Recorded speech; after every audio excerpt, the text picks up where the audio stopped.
Hello, ladies, gentlemen, and others. Welcome to a card review video where we're going to be reviewing the cards that you submitted. My name is Nell, the face of Treasured Tales, and I'm joined with me with a couple of my friends who are going to help review these cards that you all submitted. Please introduce yourselves. Hi, I'm from Zero to Shiro. You might notice that I don't sound well. I'm currently not at home, but we're here to do card review anyway.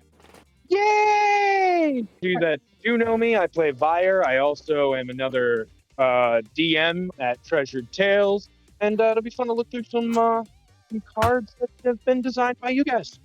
Hello, everybody. I am Blaze409. I am the DM over at Dimension Chasers and just a general DM at Treasure Tales.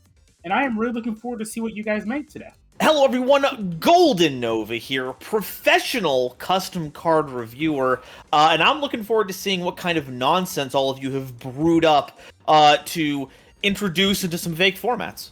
Fair enough. Before we get started, though, we do have our review scale that is totally original. Do not steal.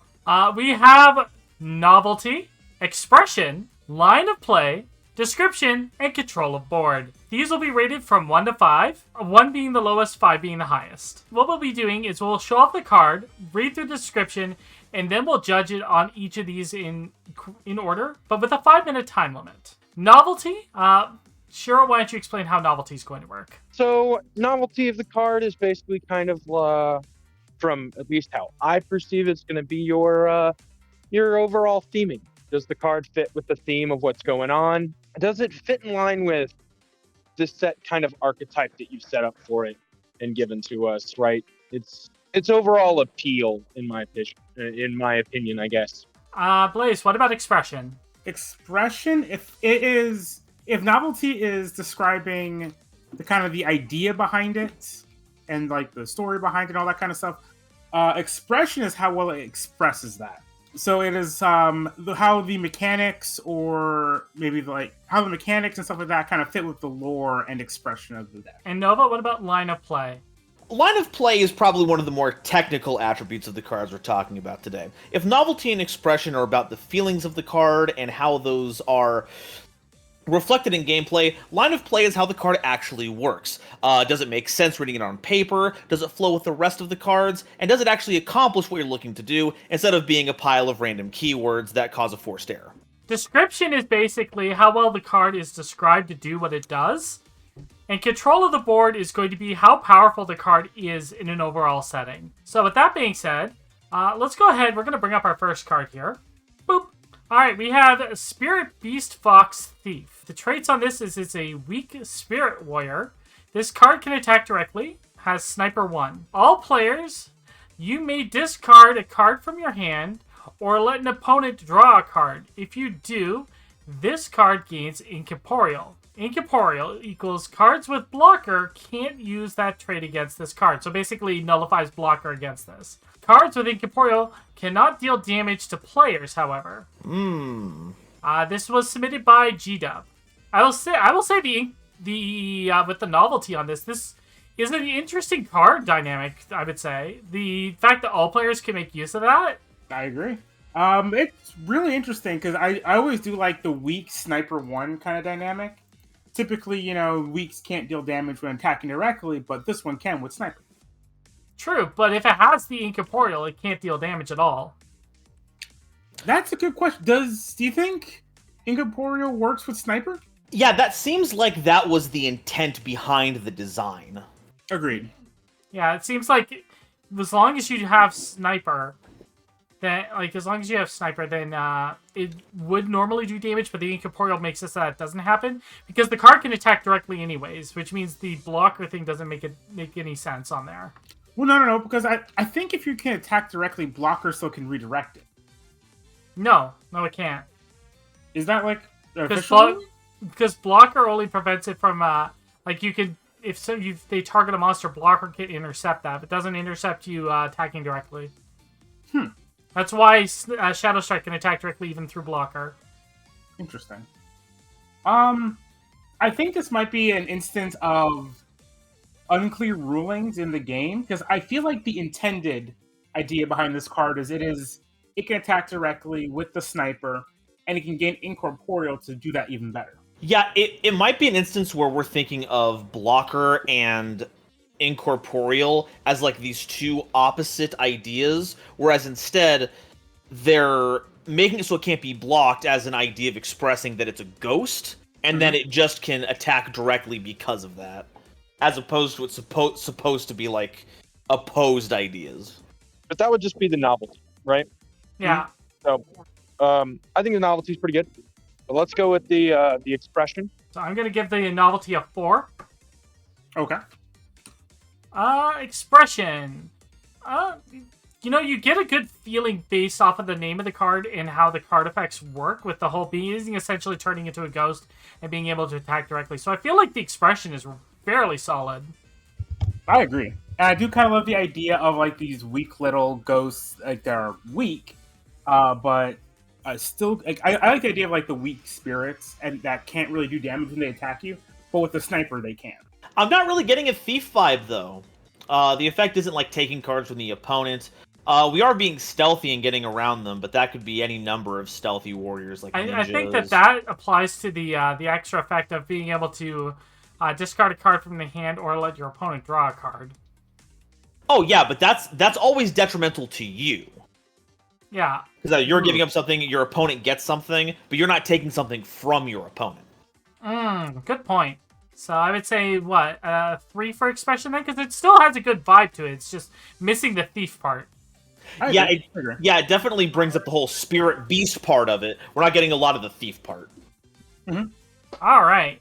Line of play. This one, I think, because of the clash between Incorporeal and the Sniper, I think that lowers the line of play a little bit. Again, I'm not sure if it's a misunderstanding or if it is actually not, or like it actually is like an issue with the line of play, though. The rules as written that we have right now, being able to attack directly would not be affected by blocker anyway, so the Incorporeal seems like a detriment. Okay. So I would say, while interesting, that could be beneficial to you, because if all players can do it, but why would your opponent do that? To pay to well, I suppose they could do it to not die, right? True. But even then, I would say that it seems like more of a detriment than a positive on this card. Alright, so we're going to have to wrap up there, because that's the 5-minute time limit. Line of play, I'm thinking a 3. Okay. Description, the card definitely just explains itself fairly well, so I would say a 4. Okay. Control of the board, however, I'm going to have to give it a 2, because it's not very dominating. Yeah, for this card especially, I can agree that it's not very dominating. Okay. Alright, so the final score is 4-3-3-2. Sorry, 4-3-3-4-2. So let's go ahead. Let's bring up the next card.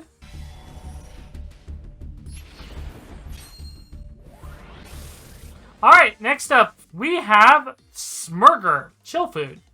While this card is face up on the field, the turn any monster is summoned, it can't attack. It's just a happy little burger. It's a weak monster. It is submitted by Lumi. It basically grants the magic equivalent of summoning sickness. So basically, you can't summon and immediately attack like Yu-Gi-Oh! It's not terrible. It's a good, not like a floodgate, but it is a good bit of crowd control. But the fact that it's weak means it can still be smashed pretty easily, and it doesn't have a lot of protection on its own. So, what would we give its score? Let's go with novelty first. Novelty. This is pretty good novelty-wise, right? Obviously, fits the food thematic, right? It's called Chill Burger, right? Mm-hmm. So, and the fact that it chills out combat on that field is very, you know what I mean? Mm-hmm. I think the novelty of it is it's cute, right? I could see this being played by, little kids having, picking the cute deck or whatever. Okay. So I'd give the novelty of this maybe a 4, in my opinion. All right, Blaze, what would you give the expression? The expression, unfortunately, I'm going to go kind of low on the expression for this one. Well, I love the novelty. I love, like, the Smurger Chill Food. I love, like, the whole food archetype Lumi's talked about in the past. Personally, I don't feel like the effect really expresses anything specifically about that. Okay. Maybe if we saw more of the archetype and we saw more of maybe a lot of the food stuff has things like this, maybe. But as it is by itself, I'd give it a 2. Okay. Nova, line of play. Line of play, I've got to give a 4. I wish I knew more about the Chill Foods archetype, but just from this alone, I can tell it's some kind of control strategy. And this accomplishes it pretty simply. There's not a lot of extra bits you have to worry about. Plop it on the board, slow down combat. Yeah. Description, it explains itself fairly well. I would say a 4. And control of the board, I'm going to give it a 4 as well, because it does control the board very well. Yeah. Agreed. All right. Yeah. It's very simplistic, but it definitely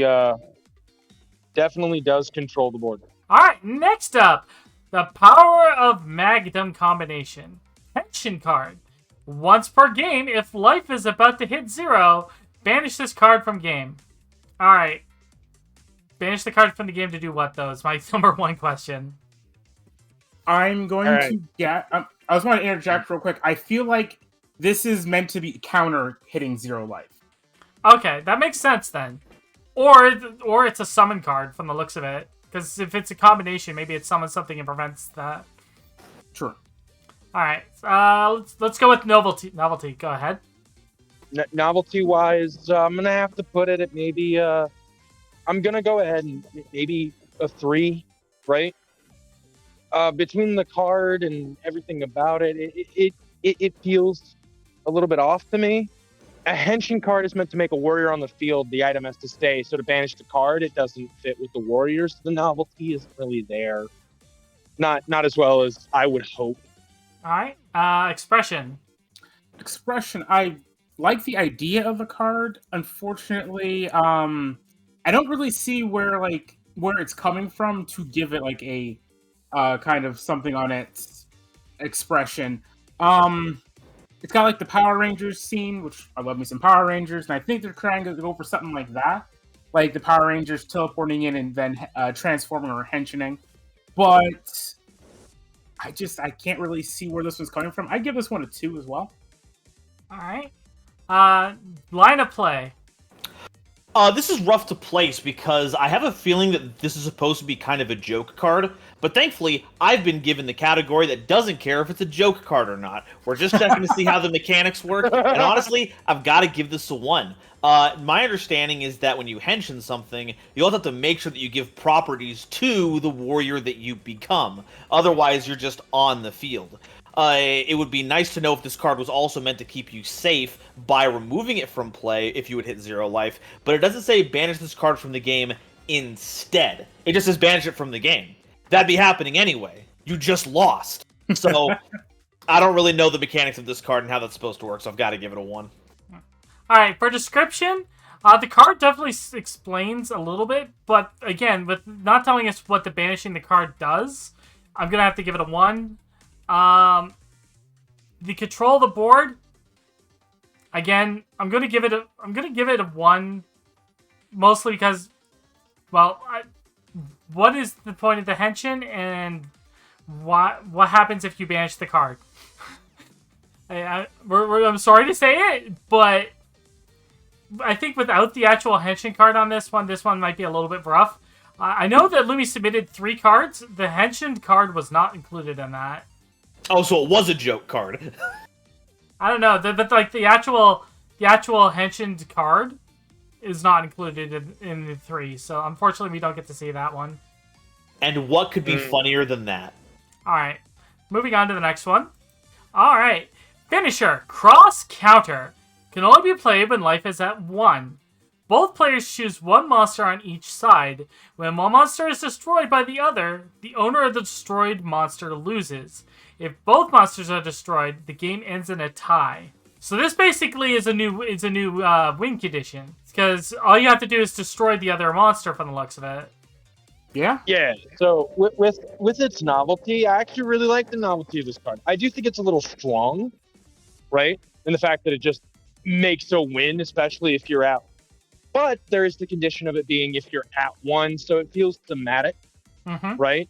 It's the idea of you being a, like a Henshin warrior. Obviously, they've used a picture of Kamen Rider Agato here, right? Or is that Mighty? whatever. Anyways, the point is, It's actually Big Bad Beetleborgs. Thank you. Big Bad, of course. How could I? But the novelty of this, I think it's very nice. I'm gonna rate it at a 4, right? Okay. Because I can see this working well in a deck that focuses on the Henshin, or because in Henshin you're always going to take damage, so it's more likely that you'll get to 1, right? And so this kind of gives you another way out to win. So I like the novelty for it. For the expression, I honestly love this card. The idea of of each person summoning out a warrior and just having them battle each other, and the winner is like the winner of the duel. Like, that's been something that's been super cool since early days of Yu-Gi-Oh! And there's a card for that in there. So honestly, I'd give this one a 4. Line of play. Yeah, so Blaze is correct. They did just remake Last Turn from Yu-Gi-Oh! Here. It's very powerful.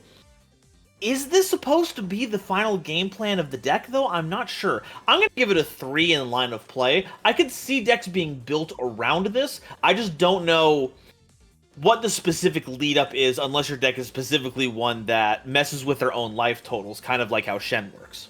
Mm-hmm. Fair enough. For description, I feel like this is a very well-described card. It says exactly what it's going to do, how it's going to do it, and it flows very nicely. So I'm going to give it a 5 for description. Control of the board, I'm going to give it a 4, because once this is in play, it creates a whole new combat type with a whole new win condition. So I would say that's definitely a very strong control of the board.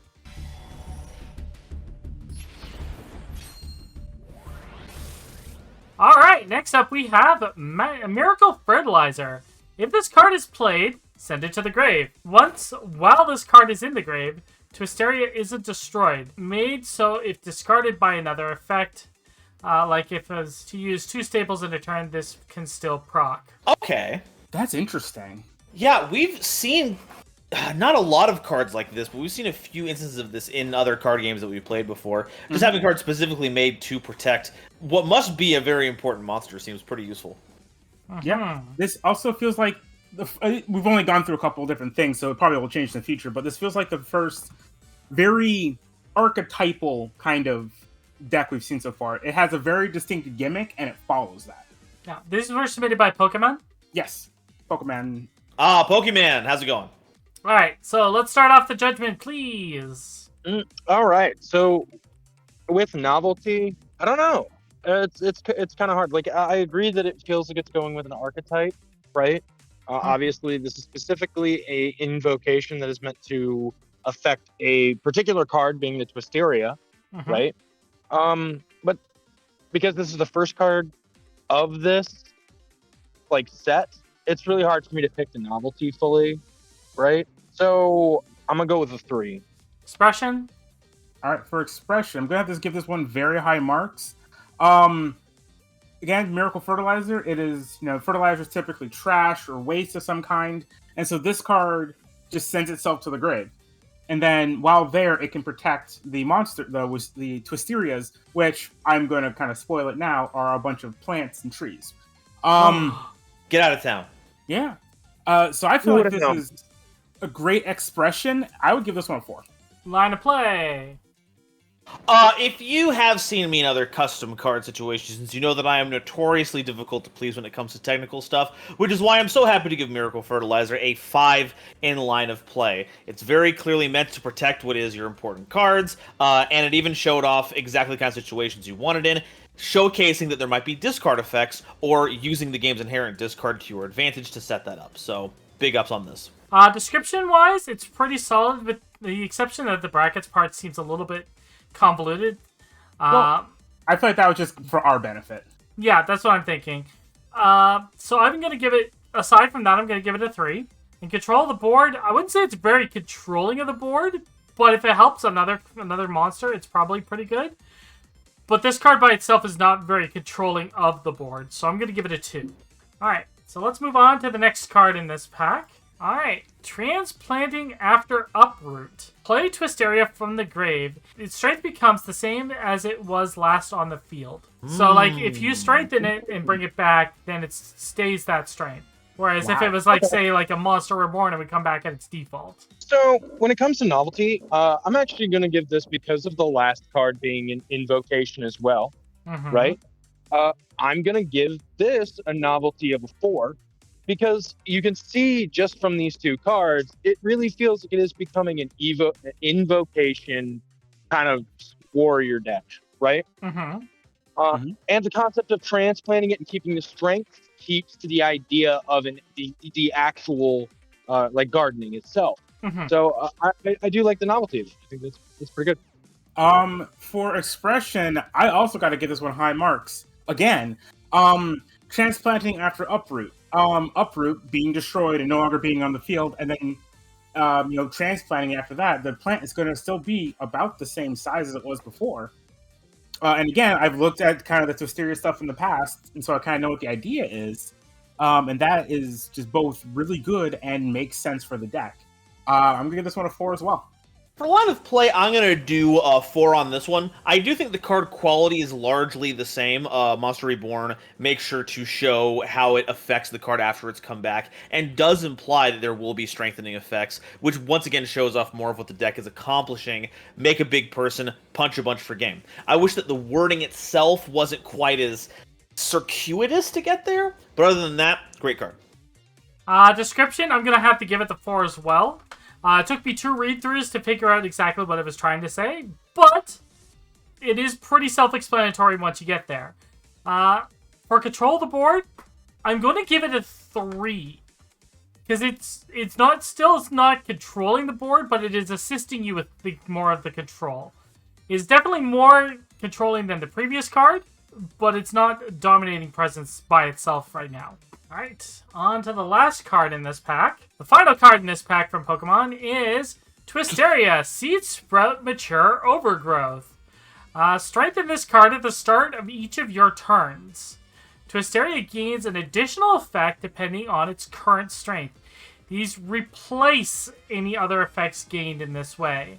So whenever it upgrades, it loses the prior effect and gains the new one.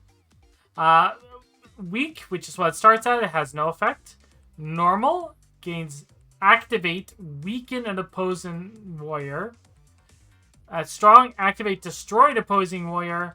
Strong Overwhelm, once per turn, destroy an opposing warrior. Now, what's the Activate condition? I'm not sure.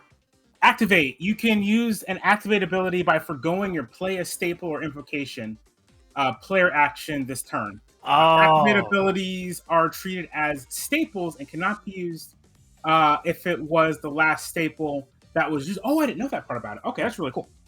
Okay, so if you treat it like a staple, but if you can't use the same effect twice in a row. Right, because it is considered a staple. Okay. That's interesting. Okay. Alright, so yeah, the activate abilities are Weaken an opposing warrior. On Strong, its activate is destroying an opposing warrior. And then on Strong Overwhelm, it's just once per turn destroy a warrior without the activate cost. Glad I know that, because beforehand I was like, what the heck is going on with those last two effects? Blaze said there was art with this one. Yes, give me a second here. Pokemon made their own art, and I think it looks really cool. They made one for... So essentially, technically Twisteria, it would be kind of like Transformation, the Metamorphosis deck that I made, where the image on the card would like change between each one. Or if I was doing it for Tabletop Simulator, that's what I would do. But these are like the different artworks that would happen for each one. Alright, so this is Seed and Sprout. Wonderful. Mature. Hey there, this is my mature Twisteria voice. And then Overgrowth. Looking at this, if this was a legitimate card art, you'd probably have all of them on the one art, right? So you'd have like the seed at the very bottom, and it would go through each one as they tower over, right? Because the only other thing I could think of is that each one is its own individual actual card, right?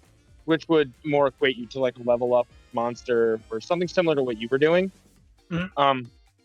But since it's all on one card, I would assume they'd have all the art on one. You know what I mean?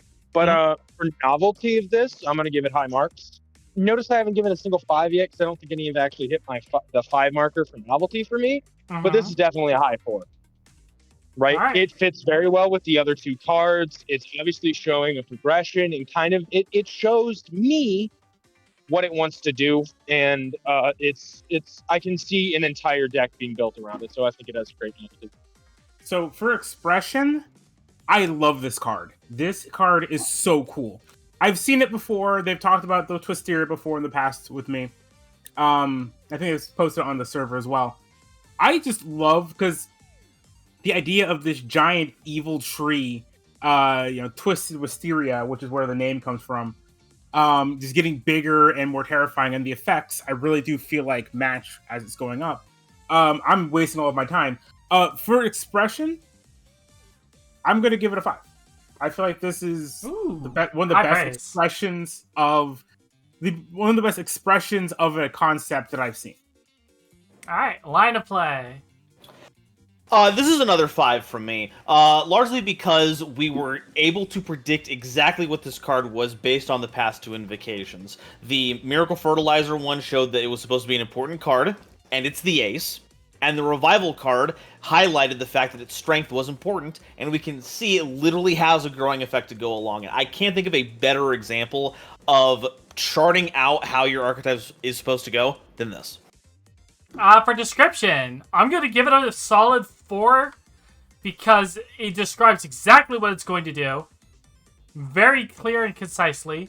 The only thing I would say is probably add activate bracket staple rather than, like, say, if you want to have it activate warrior or activate invocation. So that way you could differentiate what exactly you're using for the activation cost. Well, that's the only thing I would say. In their defense, activate is an already existing keyword. Yeah, I'm saying that that's the only thing I can think of. Okay. But it's not a major detriment in any way, shape, or form. Mm-hmm. And for control of the board, this is a very controlling card. Especially once you get to Strong and Overwhelm, you could just pop a monster every turn. I would just say, yeah, this is definitely a 5 on the control of the board.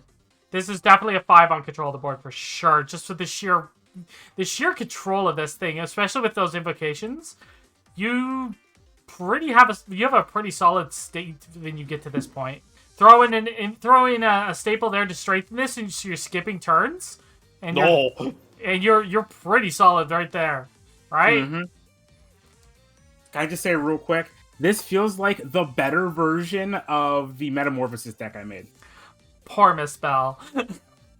I love her deck, but it's not good. All right, we're gonna move on to the next card pack here.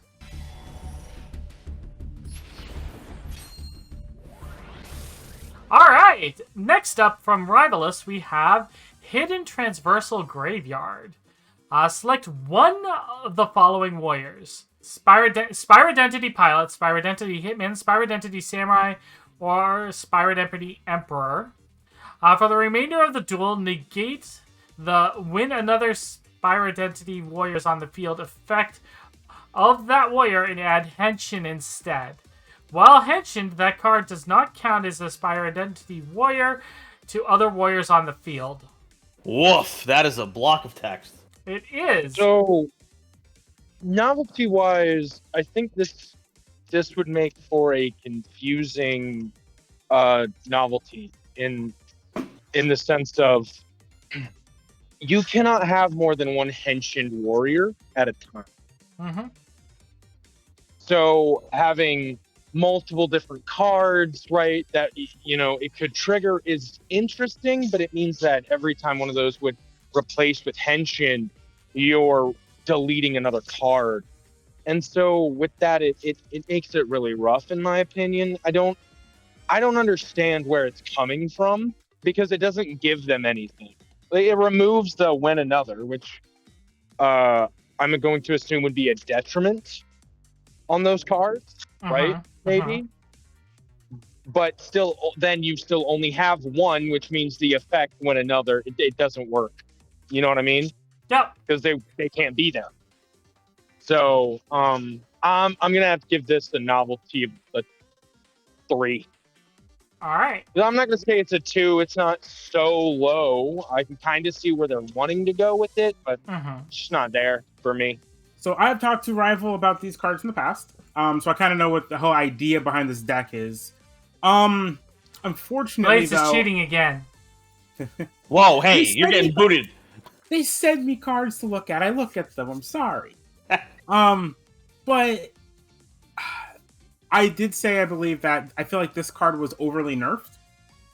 It's a bit weaker than it really should be.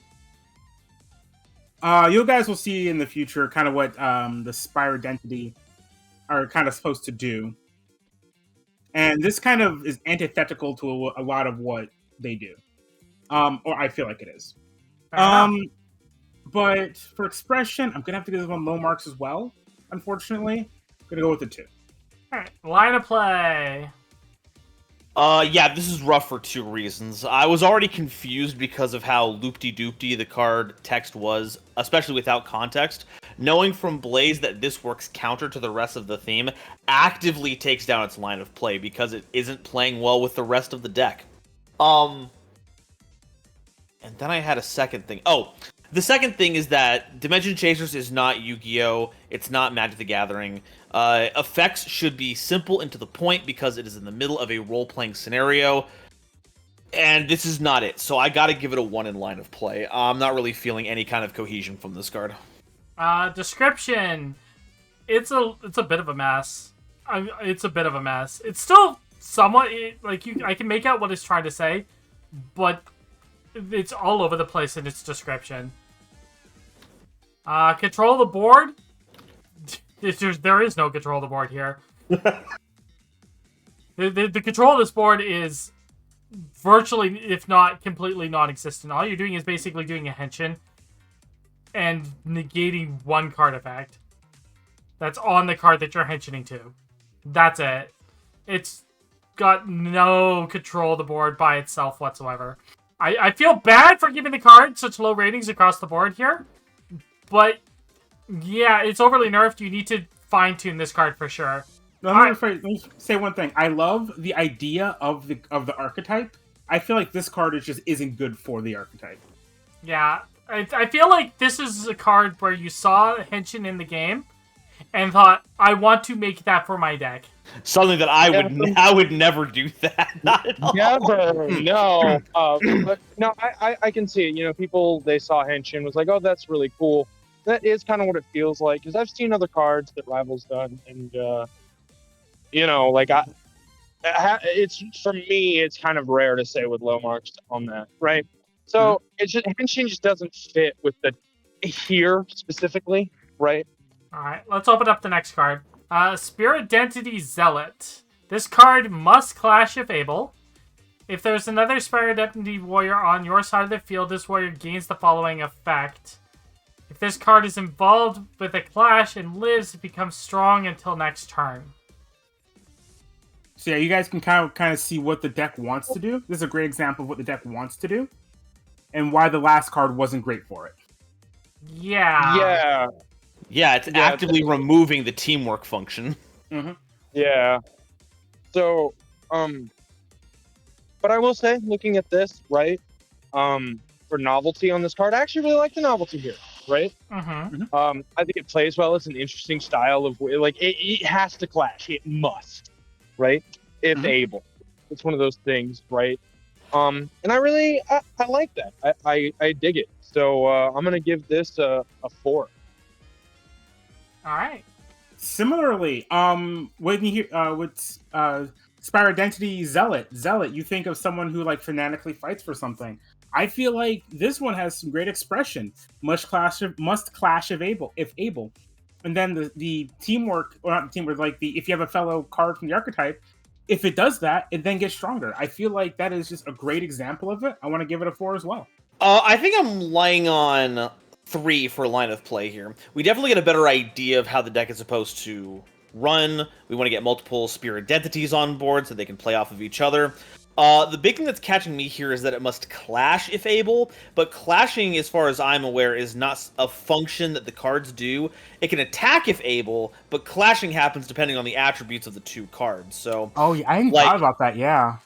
Like, maybe if it had something like, what is it, those new keywords that Legacy was using, that, like, forced certain kinds of clashes. Risky and safe?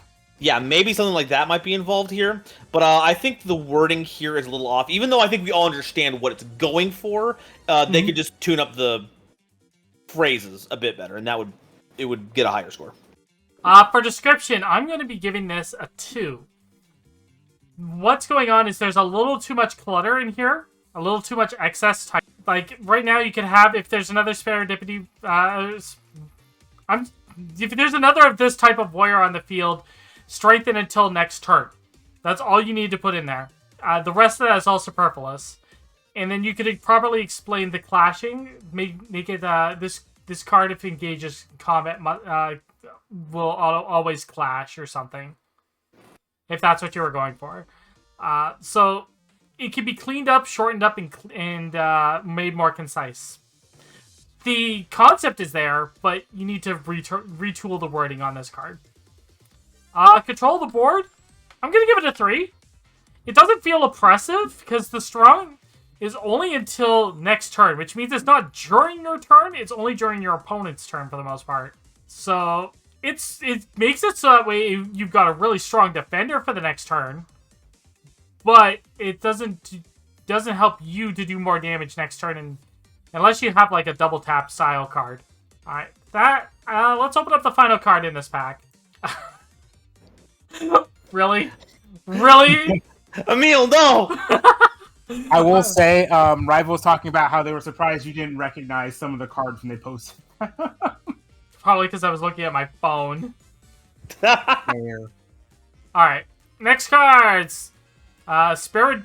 The Betrayed. If this warrior is destroyed, gain 1 life. Oh god, there's so much text here. If there is another Spadoop warrior on your side of the field, this warrior gains the following effect. The following effect being, if this warrior is destroyed, instead of gaining 1 life, you can instead place Critic Rose counter on the warrior who destroyed it.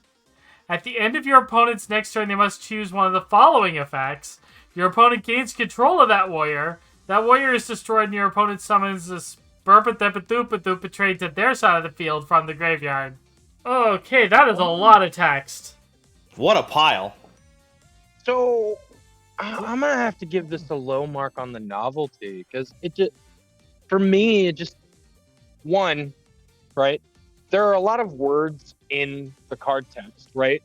And I already have to figure out how to say the archetype name, right? Adding the new word for the counter is weird, right? And thematically, I'm not sure. I don't see how this plays with the other 2 cards at all. And so I'm gonna have to give it a 2 for novelty. Alright. I'm sorry.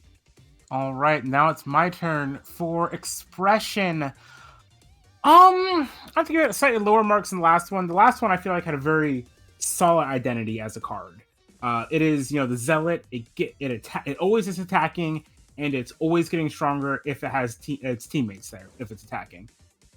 This one, gaining 1 life. I mean, I kind of see what they're going for. It's, when this card is destroyed, something good happens for you. I feel like the Rose counter takes a bit to work. Sorry, I'm getting into the technical side of it. For the expression, I'm going to give it a 3. Line of play is getting a 3 from me. I think overall the card is pretty simple. It gains you a life if it defeats something normally, or it gives your opponent a hard choice once you have your other Spirdentities in rotation. I feel like this would have been helped out by taking all of the text about the Parasitic Rose counter and putting it on a card of its own that represented that counter with all that text on it. But then we're clashing with this format itself where there's only limited card submissions. So you had to kind of squish some things together to make it work. But if this were to be used in an actual game of DC, I would try to put a lot of those effects onto Parasitic Rose as its own card so that we can keep the easy breeziness of the previous Spirdentity card intact. Mm-hmm. Alright, description, that's the exact same thing I was thinking. There's way too much on here for what this card does. Additionally, given the way that the works with the Rose counter, it should be Betrayer, not Betrayed. Because this card is betraying you to go to the opponent's side. So I'm going to give it a 2. Control the board. I hadn't even thought of that. Control the board. I'm going to give it a 2 as well, because it's not... No, you know what? I'm going to give it a 3 because you can choose to pop an opponent's monster, or they get this card instead. But getting the card, that would help them if it gets destroyed and they choose to take a life instead, gain a life. So in essence, you're helping them if they pick that. So, I feel like there's a little too much on this. Let's move on to the next packs of cards, shall we?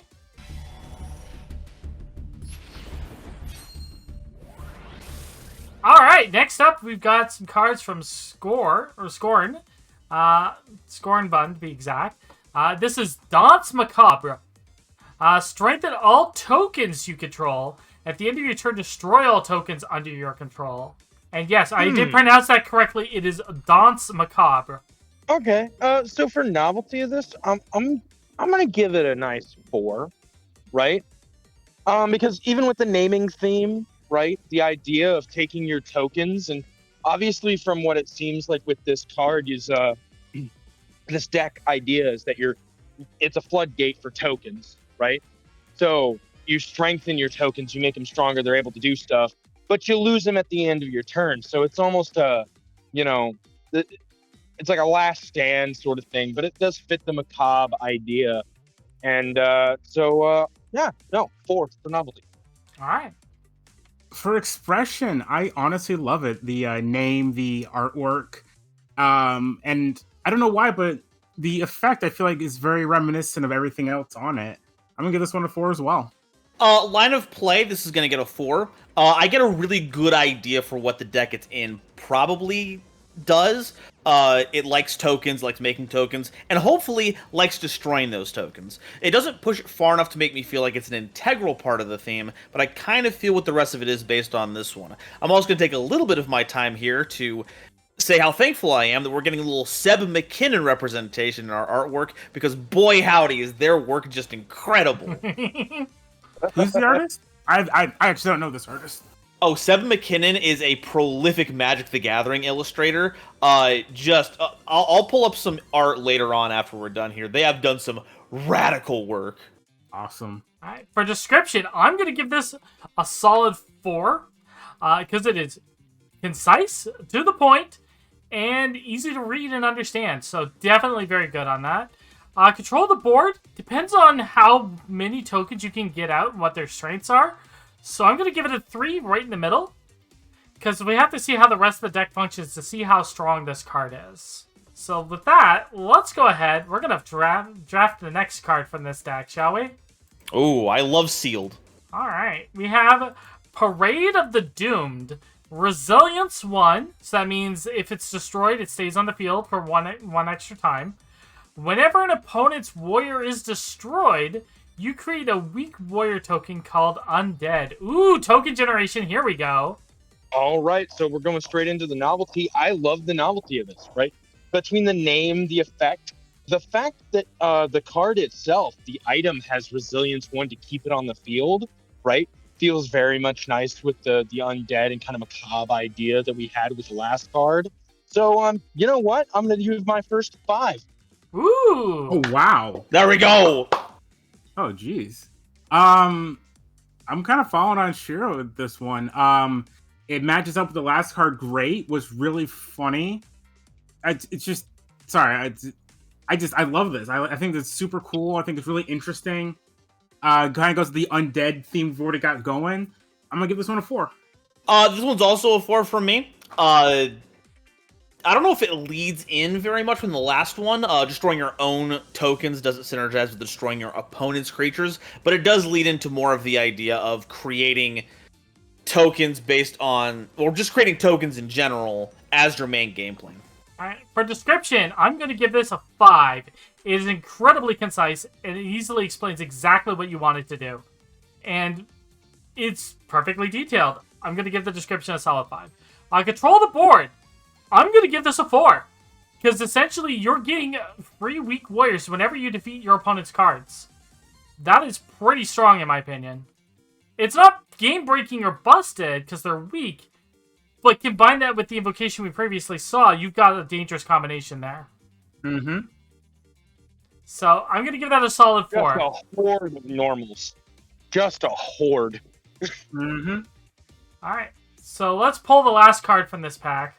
All right. Lastly, we have the ace of this deck, the Reaper of the Unrepentant.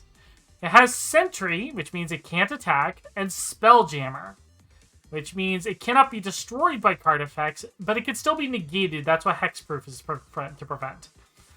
Once per turn, if a warrior on your side of the field dies, each other player must then sacrifice a warrior they control. It is an ace and strong. Okay. First off, novelty, 5. 5, 5, 5, 5. Look, this plays so well into the last two. We had the last one was the token generation, right?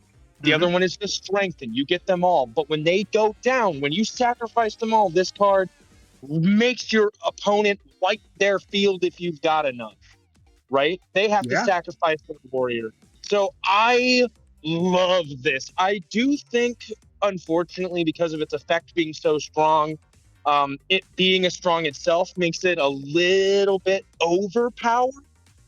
But narratively, the novelty of it, awesome. Love it. Also love how the art on the card looks. So hands down, 10 out of 10. Well, 5 out of 5. I have to follow Shiro on this one. Reaper of the Unrepentant, saying that, since your warriors were destroyed, presumably by, if not by your own card, by your opponent's monsters attacking into your weak undead, they're going to have to start sacrificing stuff because they destroyed your monsters. I think that's super cool. And just the name represents it well. The artwork does as well. My only issue with the card in general is what Shiro said. I feel like it being a strong is a bit much.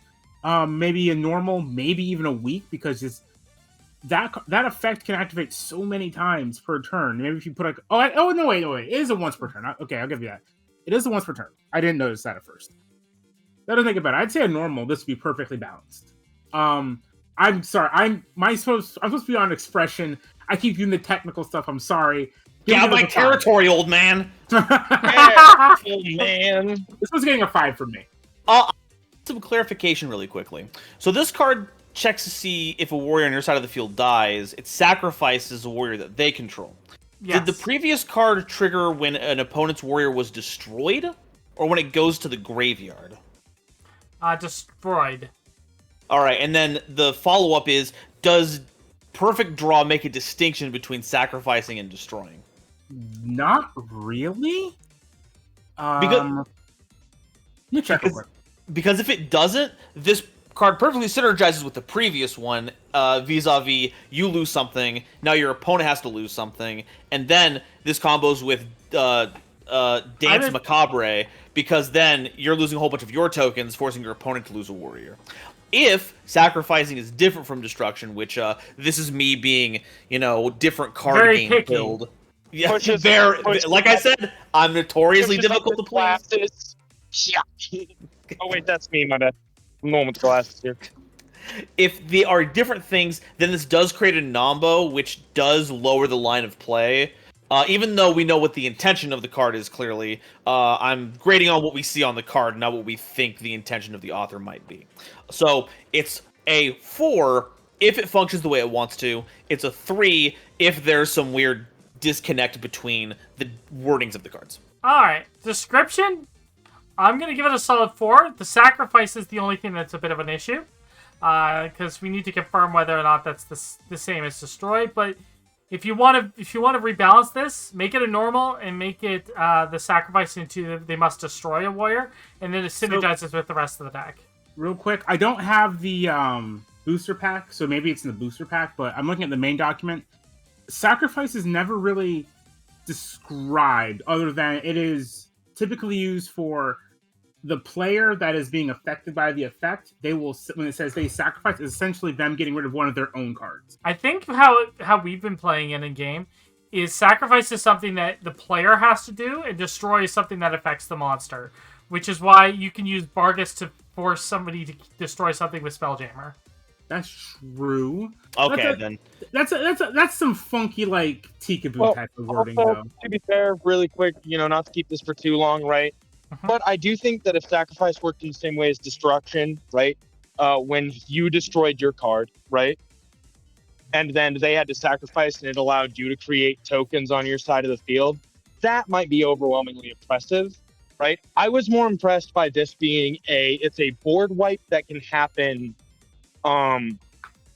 frequently, at least once per turn with this card, right?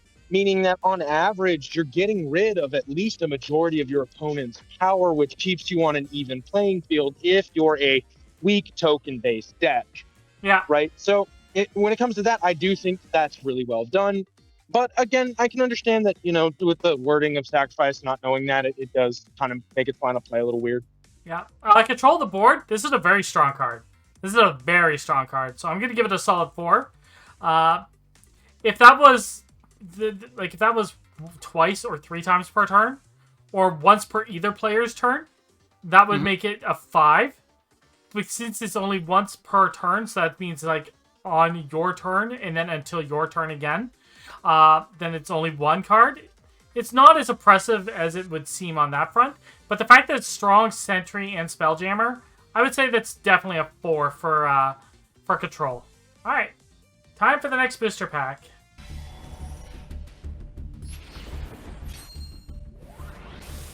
All right, next up we have from the Dragon, Corruption of the Sludge. Choose one. Weaken target warrior. Create 2 weak warriors with Underwhelm. And I love the picture. It's adorable. Just a little guy. So for novelty of this, I see that it's a blue card, so it makes me think warrior. But the description makes me feel like it's an evocation. I think they were just using a random color. Probably. I'm looking at the other cards. The warrior is gold, and the item is gray. So I would assume this is an invocation. But because it doesn't say it, I'm a little bit confused on that, right? Mm-hmm. But novelty-wise, otherwise, I do think it's a really, it's a more common concept that's used, right? Both in card design and in, games as a whole, right? Choose one, you weaken it, or you create 2, something, right? And for novelty here, I'm gonna put it at a 3, right? I do like the little art that they did. I think it's very cute. It goes with the card name, and it does feel like it fits the novelty of what it should be. But because I don't know what type it is, you know what I mean? Yep. This could be a staple. This could be... So I'm not sure, but so novelty, I'm gonna say is a 3 here. All right, on to expression. Expression, I like it. Corruption. That's either whether it is like corrupting an opponent's monster to weaken it, or kind of making more of itself. I'm not quite sure how that part feeds into it, but either way, I think they're both really good. I'd give it a 3 as well. All right, line of play, please. I'm giving it a 2 on this one. I really do think missing out on the card type is a huge detriment to understanding how the card works.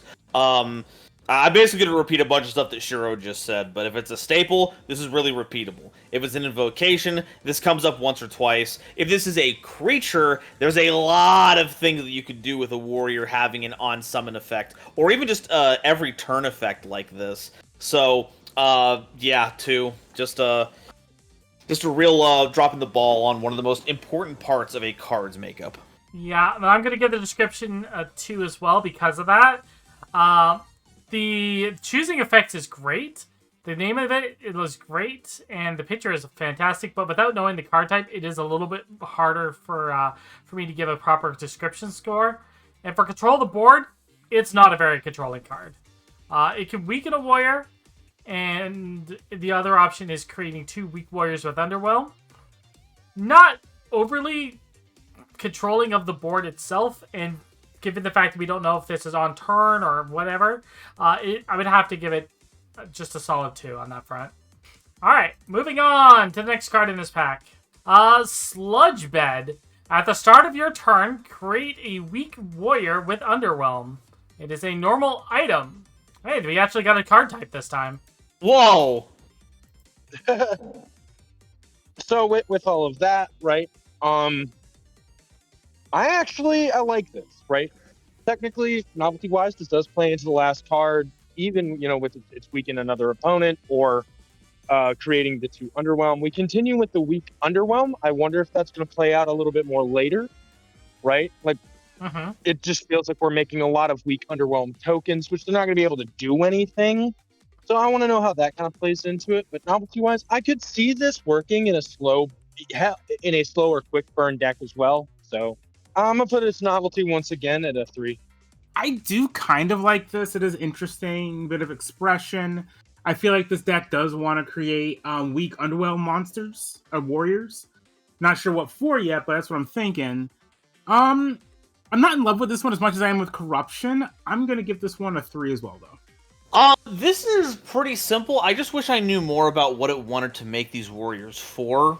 We haven't seen anything about, like, is this a sacrifice deck? Does this seek to strengthen tokens over time?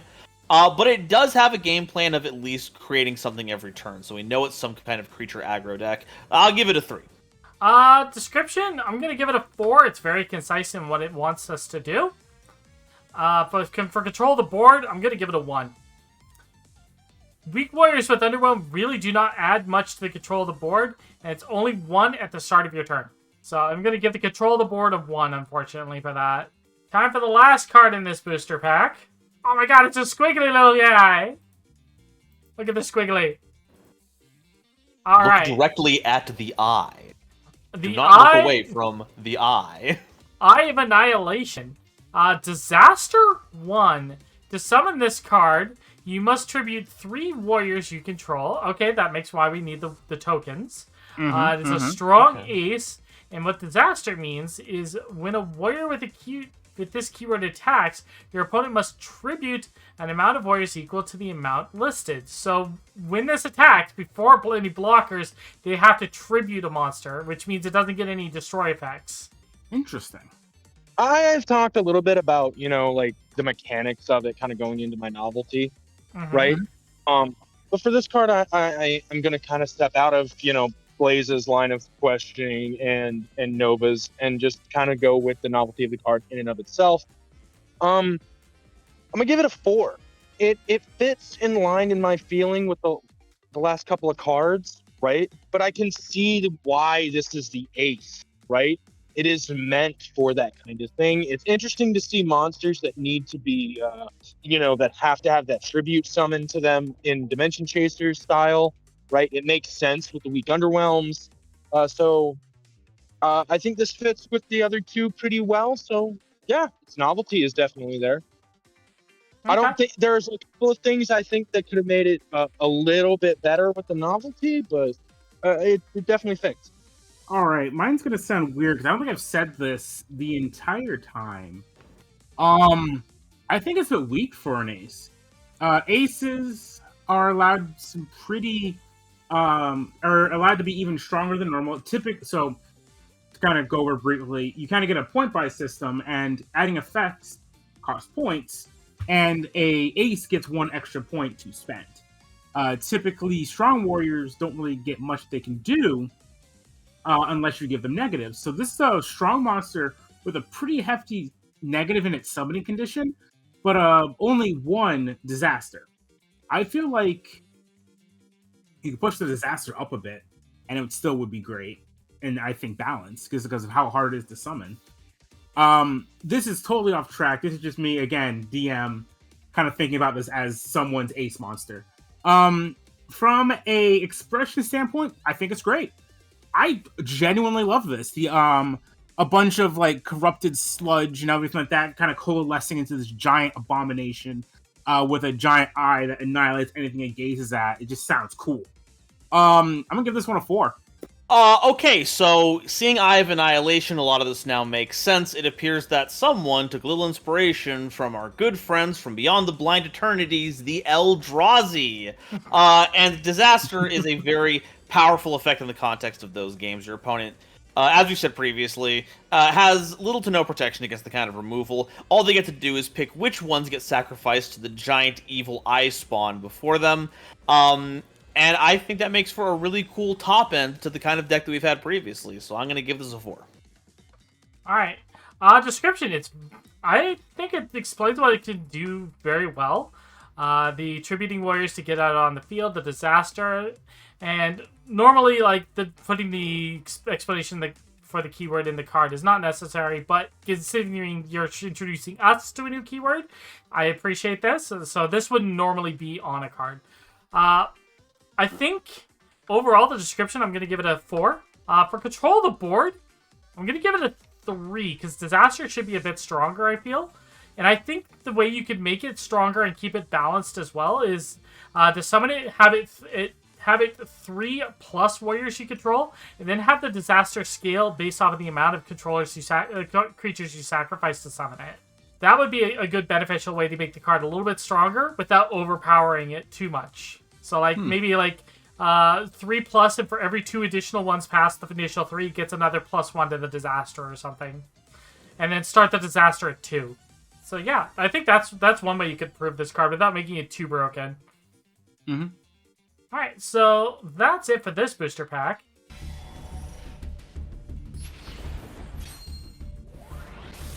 Alright, next booster pack is from Jean-Arc Black.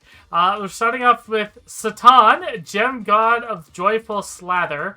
I can't say the proper pronunciation because YouTube would probably instantly crush us. This card is hexproof, recoiled for, and spell jamming. Effect: all cards on the field that are normal or lower are automatically destroyed, and no cards that are normal or weak normal to weak can't be played on the field, ignoring spell jamming. Must attack each turn. If not, return this card to the side deck. Note, this can't be played in the main deck. Alright. Let's go. We're gonna go with novelty, right? Mm-hmm. Couple of things. I don't know what divine is. DC doesn't have divine cards, right? So that feels weird, right? And this isn't even an ace. So it being a strong with having not, hold on, let's see. It has what? 4, 5. Hold on. 5 effects. 5. I'm just talking about keywords. It has 5 keywords. It has 3 keywords and 2 major effects. Well, I was counting each version of recoil, right?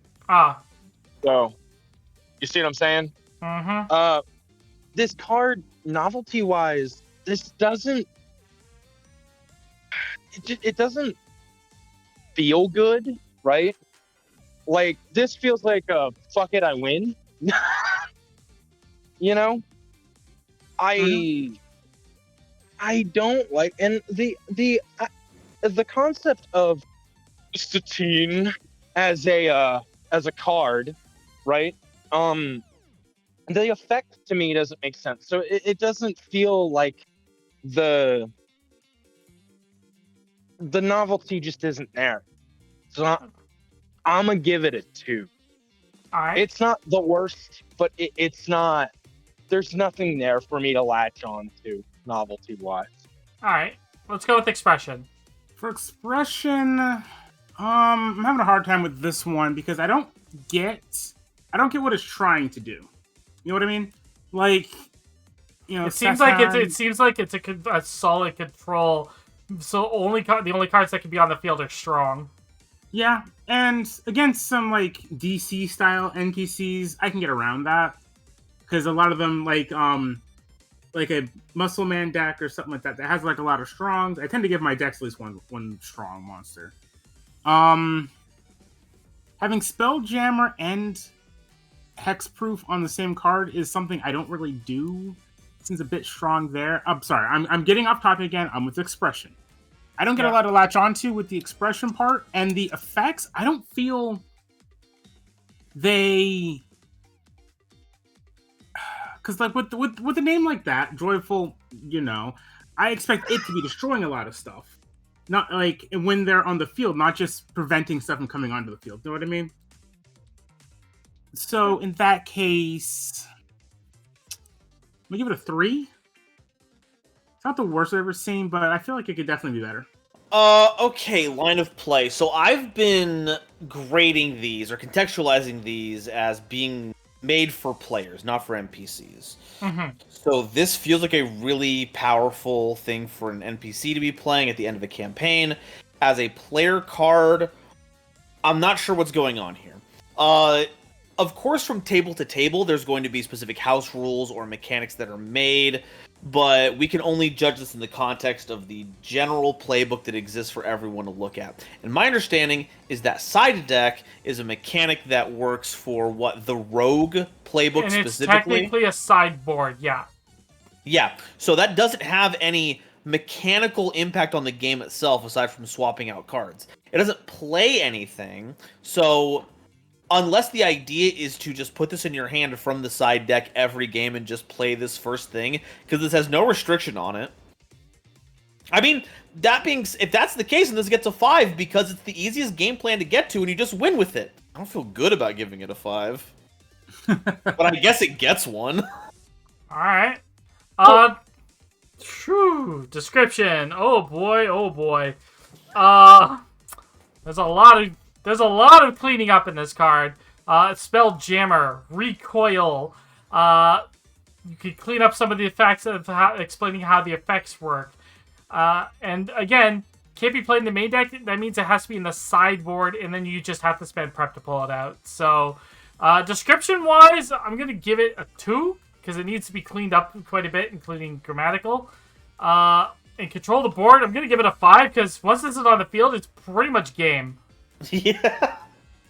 Is this the first time I've given a... No, this is the second 5 on the board. I would probably, given how overpowered this thing is, this would probably be a 6 out of 5 for control of the board. This is beyond control of the board. You've negated... the fact that it isn't the case, you know? Yeah, you've negated 2/3 of warriors that can be played. Mm-hmm. You've negated 2/3, and strong cards are not common, and they do not have effects this strong.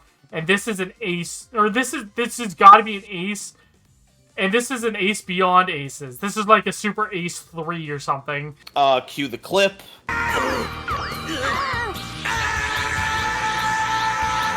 But no, like this card is significantly overpowered.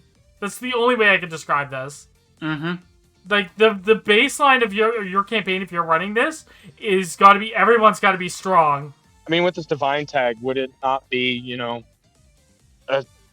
super ace god, super ace? Like this is like borderline. This is like summoning down like a perfect version of Raw or something. Honestly, so if I could just interject real quick, this doesn't feel like a player card. This feels like an NPC card. This feels like an NPC end boss of a campaign card. Yeah. Alright, let's move on to the next card in their booster. Shinigami Barrier. Multiple paper figures across the card forming a shield. Effect. Summon 2 Shinigami tokens on the field. If there is a semi-warrior on the field, 4 are summoned instead, and they gain target keyword. Target. Attacks and card effects must target that card. Okay, so it's like a blocker for spell or effect cards. All right, so going back to the novelty, right? Because Uh-huh. that's my section. How does this play with the other card? Mind you, I know we said that they just need to give us 3 cards. They don't have to be within a line, right? Yeah. But because of that, it's really hard to dictate novelty. I don't know what... There was nothing about Shinigami on the last card. There's nothing about this other warrior card, which maybe is in the next card. I don't know. Right? He only submitted 2. Oh. So, yeah, I'm not entirely sure. Like, there's no real novelty. There's no connection between them, right? So it's hard for me to really get the novelty of this card in. Let's not compare this one to the previous card, because I think if we just look at this one, the novelty might be a little bit better, because it explains a little bit on its own for what's it's seeming to do for a deck. True. So the novelty of this card by itself, alone, I could see working. I could see it working well, right? I can see the novelty of why it would be in a particular kind of deck. I don't know. It's still hard for me. I guess I'm gonna 3. Personally, I really like this. I don't know what the other archetype is that it's like meant to work with, but it's really interesting. Creating essentially blockers for attack and effects is interesting. Not sure if that would cause a dupe frog lock. I don't know. You're getting in my territory again, buddy. I'm sorry. I'm sorry. Fine. I'll stay in my lane. I'll stay in my lane. Okay, I'll stay in my lane. That's it. I'm putting up the walls. Oh no. Oh no. Okay, Nova, edit walls coming up there for a second. Wall jutsu. All right. So for expression, I like it. Shinigami Barrier, brings up a bunch of like little paper talismans to block stuff. It does that. I'm gonna give it a 4. Okay, so as far as this is clearly supposed to be part of a theme because it gains bonuses when being played with the Seimei Warrior. I wish I knew what a Seimei Warrior was in this context, because the only other thing that I know Seimei in is in the Seimei Uke relationship, but this isn't spelled that way, so it can't be that. No, it's Seimei, as in like Abe no Seimei, a Japanese summoner. Alright, cool. See, there we go. Thank you. This makes a lot more sense now, and now I'm thinking a lot less about yaoi paddles. Anyway, I do want to springboard off of what Blizz was talking about, because I do think he hit the hammer on the head here. The way that target as a keyword is phrased means that you now have 4 cards that are forcing you to target it to the exclusion of everything else, which would create a kind of lock effect where you couldn't do any attacking or any effects that target anything. I don't know if that was the creator's intention, but they should go back and retool the keyword if it was not their intent to do that. Maybe something like your opponent cannot target any cards that don't have target while this card is on the board. I'm assuming that's what it's supposed to do, but it's not. It doesn't say here, so we can't assume that. Yeah, so as it is right now, see, that being said, though, that's not a detriment to the card actively working. The way it is, this is an extremely powerful card, so I've got to give it a 4, because this is another really powerful top-end thing that keeps your board safe. Yeah. Description-wise, I'm going to jump in with my my knowledge base here, and if it's going to be tied to a Shikigami, to a Seimei person, and it's a barrier, and they're paper figures, it's a Shikigami, not a Shinigami. Shikigami are the paper figures, Shinigami are the actual Reapers of Souls. Okay, yeah, I thought Shinigami... Okay. Yeah, they got swords and orange hair. And you'll get attention a lot. Come on! It should be a Shikigami, but that's just me nitpicking on here. Overall, once again, target needs to be clarified a little bit. So I'm going to give the description a 3. And control of the board, as long as if the target lock thing gives it the thing so you can't target anything, that's a 5. But if it's just makes it so you have to target something but the target first, doesn't matter what the target is, then I'm going to give it a 4. So I'm going to say a 4/5 on that one. So now that you say that, and I realize that it is Shinigami Barrier, I just imagine a pile of dead Shinigami forming around. Oh my god. There's an Ichigo there. There's a Ryuk on the other side. Just all the different types of Shinigami from all different media. Yeah, all different media. Alright. Yeah. Let's move on to the next booster.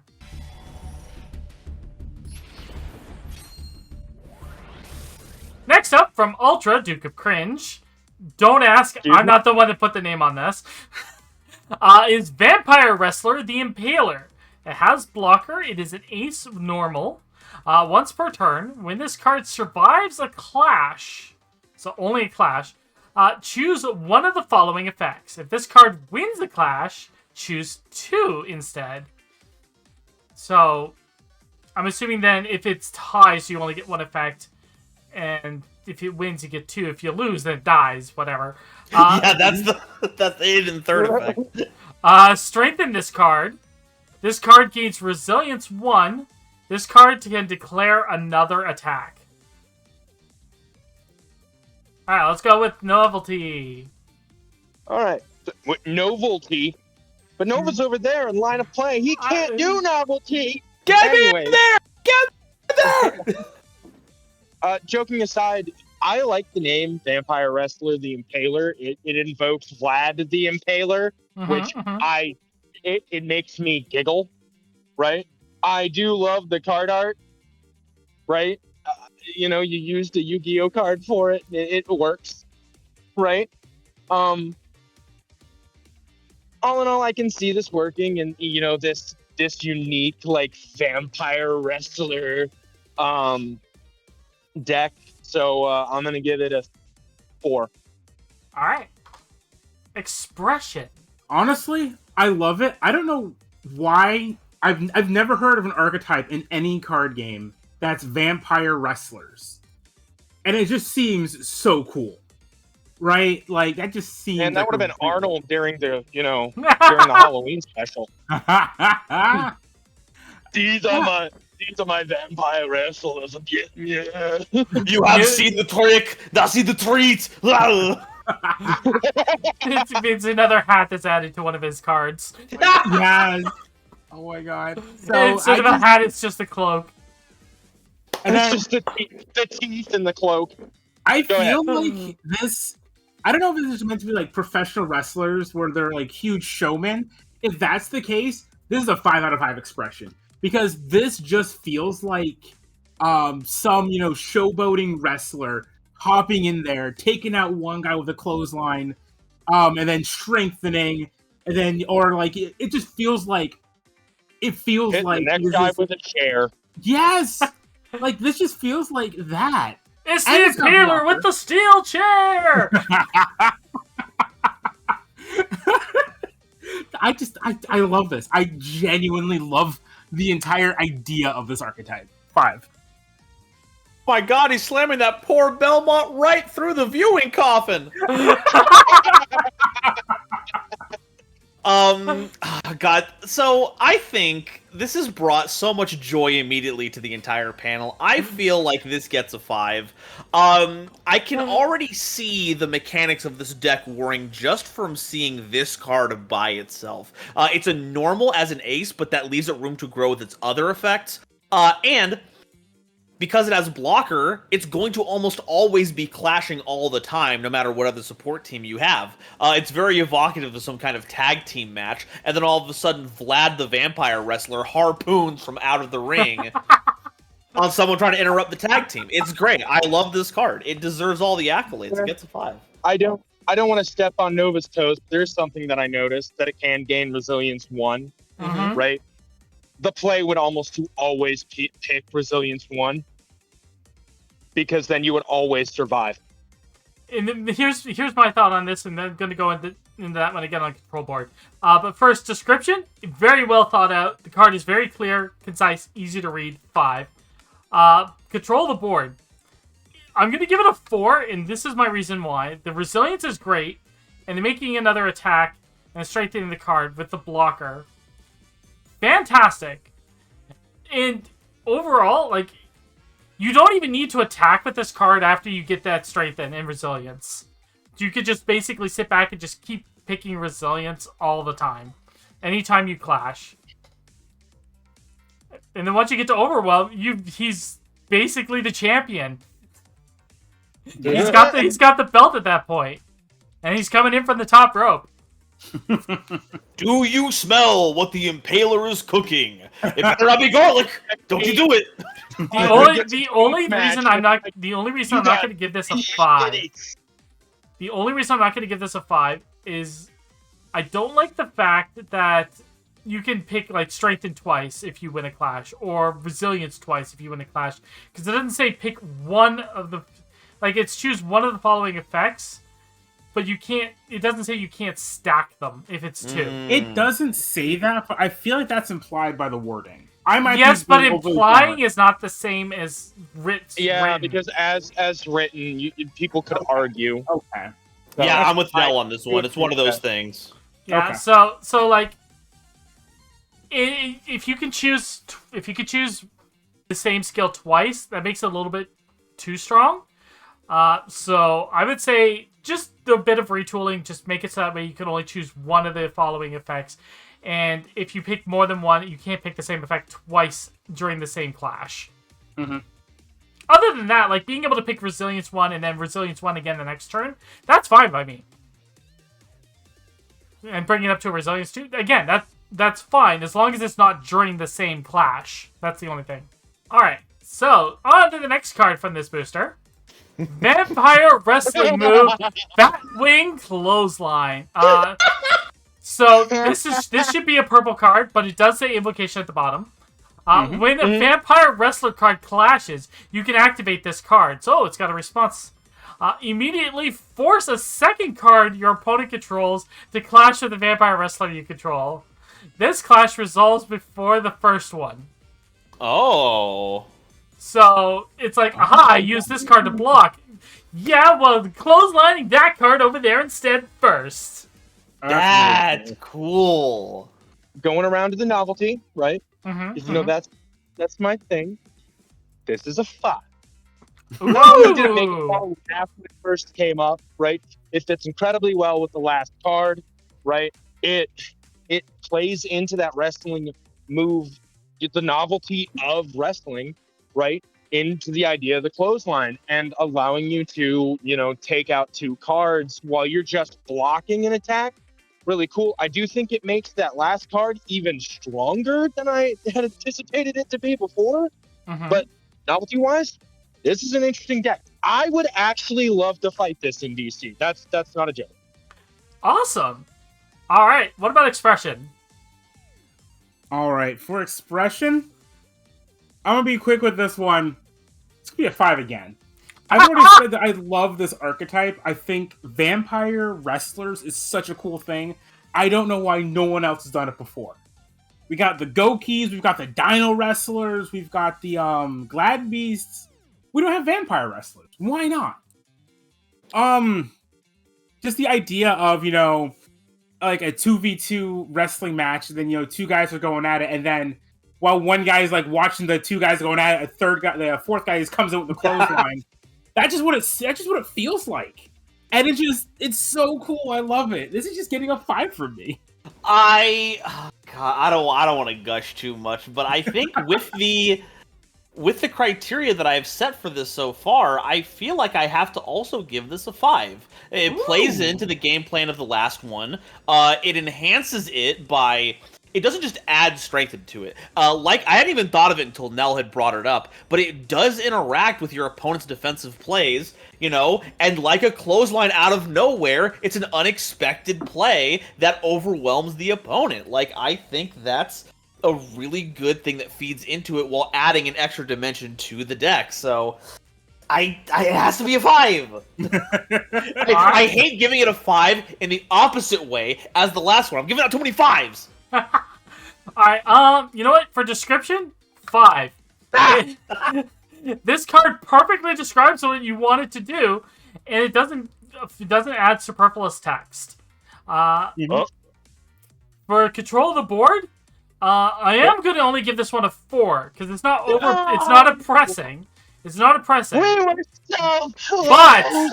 But it does play around your opponent's blocking capabilities.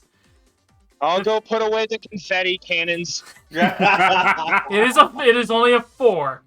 Now, if you could force an opponent to attack you and then use this card as well, then it would be a 5. But overall, I would say control the board, it's a 4. It's still very powerful. Alright, now let's look at the last card in this deck. Alright, before we do this, Nova, you need to cut something in for the clip here. Oh, yeah. I reject my humanity, JoJo! Oh my god! Wrestling tool, Vampire Wrestling Tool, Blackstone Mask. This is an item which should be a black border, but it's a weak item. Vampire wrestlers equipped with this card gain Contender. Ooh. And once per turn, if any vampire wrestler equipped with this card wins a clash, they gain Piercer 1 until the end of turn. Oh, that's so good. All All right. right. So, going into the novelty of this, 5. Look, it plays well with the last two. The fact that it adds Contender means that it plays very well with the rest of the deck, in my opinion. Right? It continues with the theming of being the vampire wrestler. I love the idea of calling it a tool, right? Mm-hmm. I would have given this a 10 if it had been Steel Chip. I would have laughed. Maybe that's an invocation later. Oh my god, that's so good. But no, overall novelty of this, I think it's wonderful. It's this beautiful, like, just really silly idea that comes together in such a fun little way. So another 5, which has been very rare for me today. So yeah. So for expression, I have to agree with Shiro. If it had been the steel chair, auto 5. Because it just fits the wrestling theme so well. But I am gonna say the idea of a vampire wrestler coming in like a luchador with their mask is just so cool to me.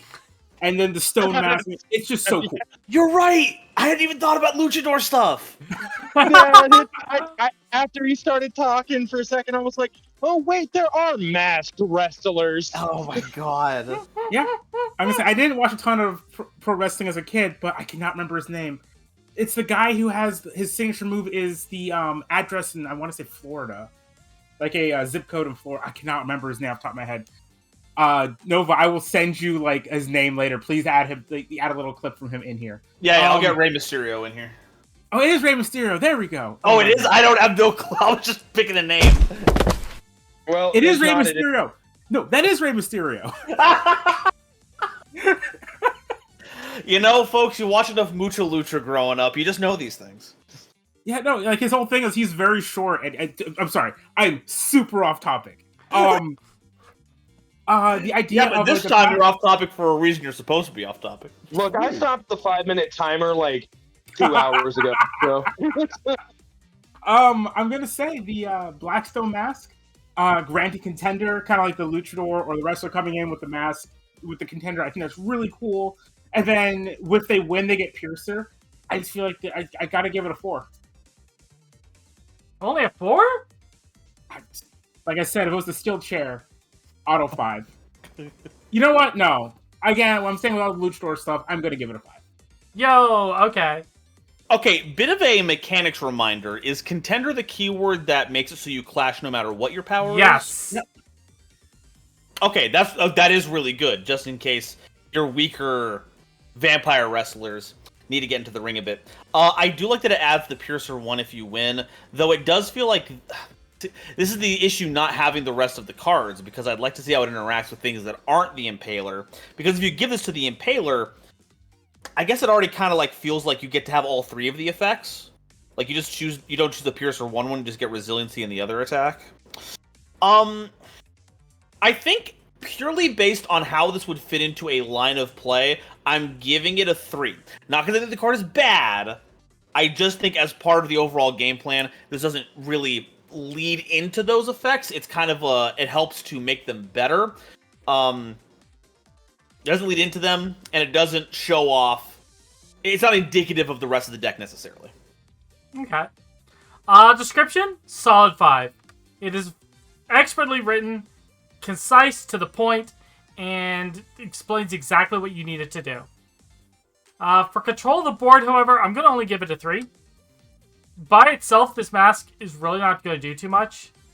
Combined with your other cards, it's pretty good. But, again, by itself, it's not going to be game-changing. In fact, most of the wrestlers seem like they'd be able to do fine without it. But the Contender is a nice benefit on the card, which bumps it up to a 3. Alright, on to our last booster pack.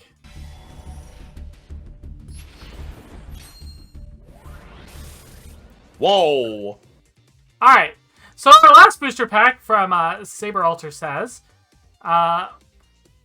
Extinction Event Tyrant Rex. It's a warrior Twin Ace Dinosaur. This text is kind of small. This warrior cannot be defeated in a clash or by card effects of any kind. It can only be summoned if the weaponized Dino Angel NEL is in your hand or on the field. Extinction. When this warrior enters the battlefield, you may choose a word besides warrior and item. Any card with that word is instantly banished permanently from the field and cannot be returned to the game, even by cards that claim to be immune to effects of warriors. Tyrannical Bite. Each time Extinction is activated, Tyrant Rex may attack directly. Slumber. If there are less than 2 warriors on your opponent's side of the field, this card transforms into Mount Fuji. Mount Fuji cannot be defeated or removed from the field in any manner, nor can it attack or defend. If your opponent has 2 or more warriors, transform Mount Fuji back into Tyrant Rex and treat it as if the warrior was just entered the battlefield and immediately activate Extinction. The only problem is I'm not seeing what strength level this warrior is.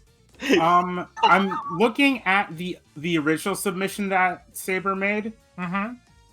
And it says strong on there. Okay. It's also a little bit it's a little bit different there too. All right. So actually, okay, that's interesting. They're right, very so- different, actually. Going with novelty, right? mm-hmm. I like the art, right? She drew her own like art for this. What? Yeah. Hell yeah!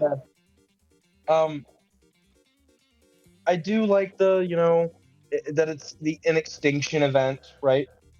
I feel that the card would be really powerful, right? Obviously, it says it's a twin ace dinosaur, so I'm assuming it means it has a counterpart, which obviously it did say in the card text itself, right? So this is codependent on another card, which I hope we get to see. So for the novelty, I'm going to give it a 3. Let's say 3.5. It's reaching into that 4, but because I don't have the other card, it's hard to attack the novelty itself, in my opinion.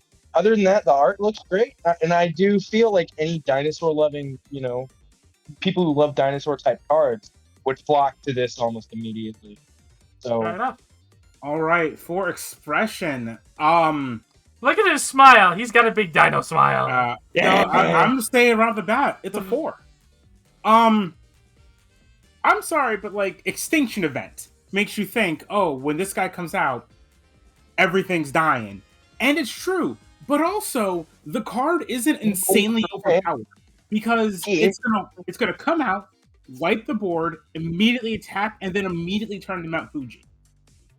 And as a result, it kind of puts this weird thing on the board where your opponent can't summon 2 warriors, or else they're doomed. But they have to try and beat you with only 1 warrior. That's assuming there's no other warriors in this deck. And so, yeah, like I said, with the expression, I feel like this really exemplifies a giant extinction level dinosaur that comes out and then rests when the destruction is done. Okay, so positive. I like that a lot of the effects have like a name to them. I love when cards do that. You just have like a built-in lingo for the effect. That's cool.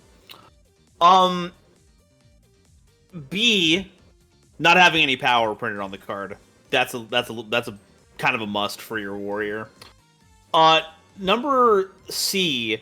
So when it says any word, we're not talking about like a keyword or a game term. We're just saying like a word, right? Yeah. I'm assuming that's the case, as long as it doesn't say warrior or item anywhere on the card. Word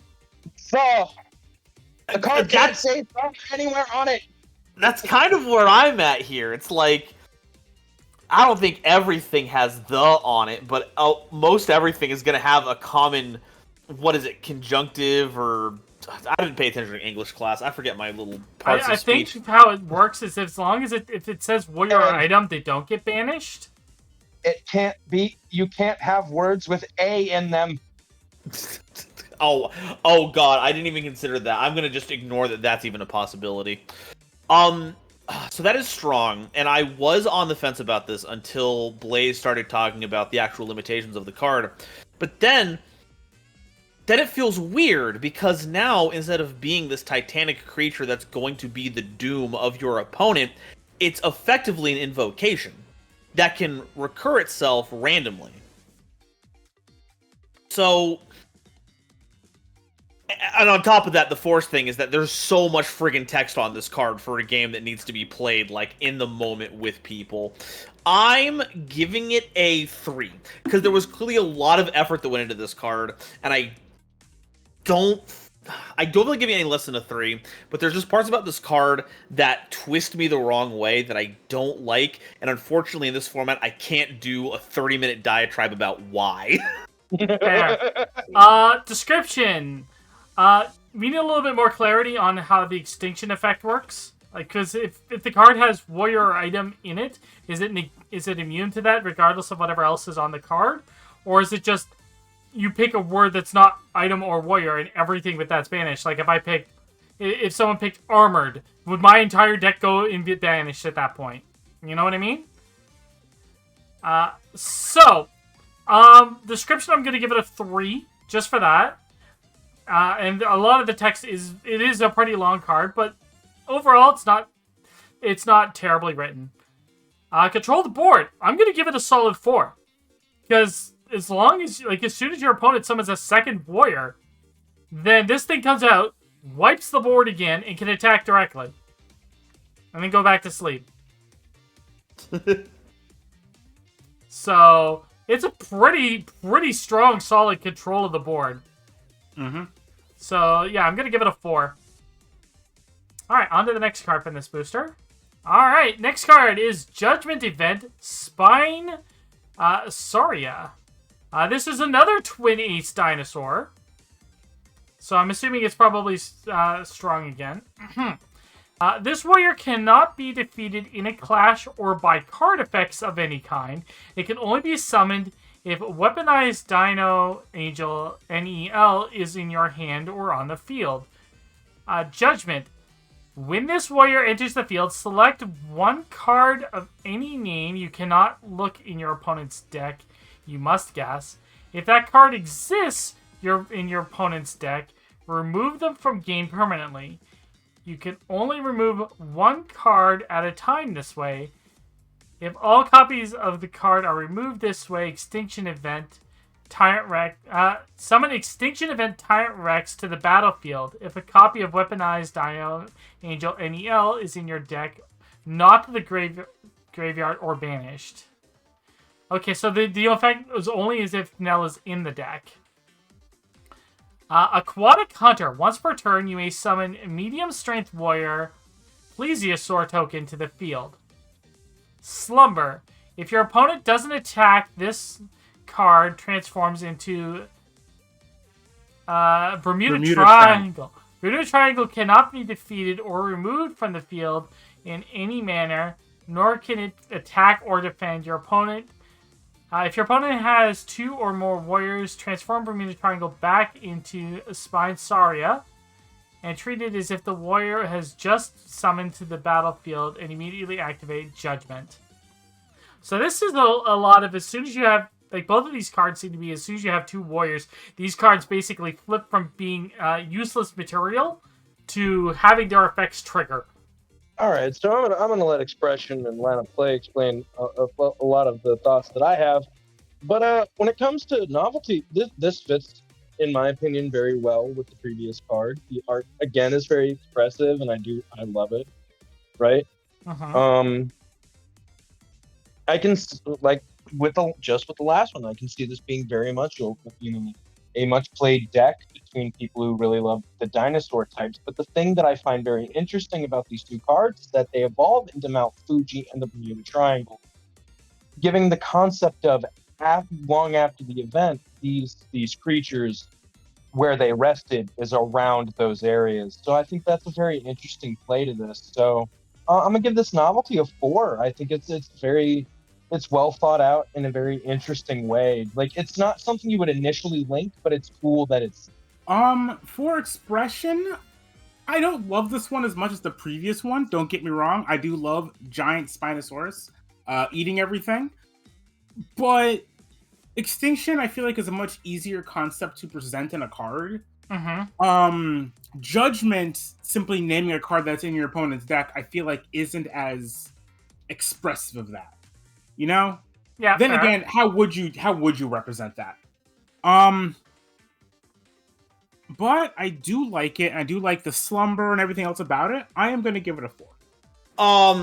Okay, so as I said previously, I'm grading these as if a player was playing this. And there's 2 scenarios in which you play this. Either against an NPC, in which case they don't have a deck for you to name a card out of, so this wouldn't work in that regard. Or if you're playing against another player, in which case... God, that is so targeted, right? Like, if I knew anything about any of the other players, and I knew they had, like, a key card, like, what would Amy do if I named the like, Photon Heart? I was gonna say the same thing. It's like, I choose Photon Heart. Do you have that in your deck? Wait, no, hold on. You know what? I'm gonna name another one. Why name would me you an take armored away my maiden. Photon Heart? Why are you doing this to me? No, name me an armored maiden. Give me back my 'cause I'm- Photon Heart right now. I'm a villain. I'm a bad guy. I got rid of it. It's gone from my shredder. Okay, so Oh, don't take it away. an effect like this I have seen in other card games. Namely, Magic the Gathering is probably the most prevalent with these kind of hand and deck attack cards. In the context of how Dimension Chaser functions, this is very feast or famine, and in a way that I don't know if it's actually fun for anyone to resolve. And of course, if an NPC had access to this card, then of course the DM would know everything about the opponent's deck. They help build the darn thing. And then that builds on top of a lot of the problems that I have with the last card, because it feels like we're making these giant creatures that, while thematically, I do like that they transform into these giant slumbering landmarks that have this mystical quality to them. And at the end of the day, we're playing these giant creatures that cannot be interacted with at all, outside of very specific effect negation, that do horribly destructive things to the opponent with little counterplay, aside from just playing a single card. So, while they're strong, the game plan itself is also predicated on the opponent playing in a certain way, and that's difficult to be strong in a lot of situations. So, I gotta give it another 3. Oh, God, stop me before I ramble more. That's all I can say. I'm sorry. Alright. Description-wise, I will say this one's a little bit more clear than the previous card. So I'm going to give it a 4 for description. Control the board. Depending on who has this card and how knowledgeable you are of your opponent, this is pretty busted, because you can summon this out and immediately remove key cards from your opponent's playbook. So I'm gonna give the control the board a 5, just because this card can be absolutely dangerous in the right hands. All right, so let's move on to the last card in this booster and the last card overall. Weaponized Dino Angel NEL. Cybernetic Aquamarine Enhancements. If your opponent controls 2 or more warriors, this warrior cannot be beaten in clashes or destroyed by items. If fighting warriors with a lower or equal value, NEL immediately is considered the winner with no dice needed. If fighting an opponent or higher value is considered a stalemate, neither card is destroyed. Call of the Dino Tamer. When this card enters the field, pick any dinosaur type card from your deck and put it in your hand. If that card is a weaponized Dino Angel, Saber, or Alter, you may raise this card's strength to Ace. I'm assuming. This explains many things. All right. Okay.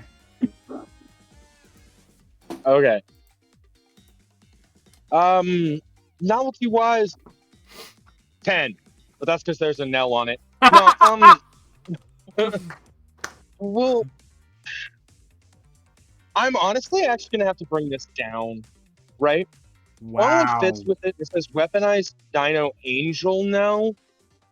This feels to actually take away from the Dino aspect to just add a very hot Nell onto the card. And I love how Nell knows this, but you see what I mean, right? Like, you've gone from, I'm this giant dinosaur that turns into a landmark to, hi, I'm Nell, I'm cute, right? So it is one of those things. I could see people who really like dinosaur cards and everything not wanting to add this into the deck, even though just hearing from the effect, it's very much, you know what I mean? Because it kind of breaks away from the aesthetic a little bit, even though it's super cool. It's Nell riding a raptor. Come on, man. Or is that a T-Rex? I can't tell. How big is this Nell? It's that big ass new Velociraptor type type dinosaur they found. The one that's the size of a Tyrannosaurid? Yeah, that thing's huge. Yeah, but that means that this Nell is absolutely massive, which, I mean, I'm not complaining, but it's just, like, all joking aside about it, I'm going to have to give it a 3 in my opinion, because it does feel like it's a small breakaway from the really cool, like, dinosaur aspect we've had of it. Okay. I'm sorry, Nell. I would have given it a 10. I said it at the first. You're there, but I'm stuck. You're fine. You're fine. All right. What about expression? Now that heretic is done, we can get on to an actual part of the review. I'm sorry, but if Dinomorphia can be dinosaurs, Dino Angel Nell can be a dinosaur. That's just how it is. I really like this, honestly. The idea that she is the Dino Angel. It's kind of like it's like an archetype that assists dinosaurs to being even better at what they do. Because this just fetches you any dinosaur, which is so strong. And I just think that it's really cool. I feel like it really does kind of it expresses what it wants to express. I feel like I'm gonna give this one a 4. Okay, so before we continue, Nell, you're recusing yourself from your part of the review, right? This is a bit of a conflict of interest. You know what? Fair, fine. No. All right, I'll take over. I'll take over description. Blaze, take over control of board. Gotcha. Okay, so seeing that Ace is being considered a strength makes the previous sections make a bit more sense. Even though it's not how strength interacts with Ace at all. It's just like another descriptor on the card. It's good that we have a card that like leans into the other ones now. This isn't just a pile of really cool gigantic cards that can't be interacted with. Now we have an archetype. So I guess technically I gotta give this a 4. It plays into the game plan, and we know that it likes dinosaurs. So there we go. All right. Since I have reclused myself, I didn't mean that. You can stay. I was just joking. We were just kidding. Go, Nell. all right. Description-wise, we need to clarify a few things on that with like the strengthening the card. Is it Dino Angel Nell that gets the strengthen? And if so, do you mean like Ace to overwhelm, or is it something else? Or if is it raising the Saber Alter card specifically? So aside from that, though, this is a pretty well described card. So I'm gonna give it a 4. Control the board. Considering you can bring out those big, beefy warriors that could do some really powerful stuff, this just facilitates that. So I'm gonna say that this card alone is a 5 for control of the board. That's Nell bias. No, like just being able to bring out like either of those two, for lack of a better term, kaijus, to just basically board wipe your opponent from your deck without needing to search or pay anything to search. It's a fantastic play. So I would say, yeah, that's definitely a 5 on the control of the board. All right, and for the Nell art, it's a 15 out of cute. Agreed. For the art. Yes. I agree. Saber, thank you so much for this. I was not expecting anything like that, and you just sent that to me. You're like, how do you think of this? And I was like, what? This is really good. They did a really nice job on that. Agreed. All right, so before we wrap things up here today, we're just going to pick our favorite card from all the ones that were shown. And we'll bring them up on screen again. So why don't you go ahead first, Shiro? Me? Yep. Oh my goodness. Well, honestly, I mean, my favorite card of the day has to be Vampire Wrestler the Impaler. Come on, man! You know, it's fair. That's a fantastic card. That and, like, I know I can't pick two, but they're kind of like a tie for me, would be the back clothesline, right? I loved both those cards a lot. I thought they were really well done. There were so many good submissions too. It was it's hard to really pick one, but I'm gonna say Impaler. I liked the naming. I felt the theming worked very well, and in the novelty category, to me, that was chef's kiss. Okay. All right. Oh, yeah, sorry. Go ahead, Blaze. Your card. All right. Mine's going to have to be, I've loved this card ever since I first saw it a bit ago, but Twisteria. It is just such a cool idea. It is such an interesting gimmick. It is one of the few archetypes we saw today, which they all feel like archetypes, but this one very much had a gimmick and it honed in on that. And it's like, you know what? I like stuff going to the graveyard, and I like making Twisteria really big. Both of those are great things, and then the evolving as it gets stronger, it's just such a cool idea. It's like taking the Metamorphosis deck, or like the level mechanic from Yu-Gi-Oh! And just making it better. Okay. Again, like Shiro said, loved all these. This is just so cool. The fact that people like what we do enough to make cards based off of the Dimension Chasers world, or just making perfect draw cards in general, just so cool to me. Folks, if there's one thing that you can come to learn from me after all this time on this channel, you know that I love plagiarizing Shiro, because it's gotta be the Vampire Wrestlers. Those cards were so cool. I love it, Paler Man. He's so cool. That's fair. I mean, it's a pretty solid card in archetype, and we were all super jazzed for it.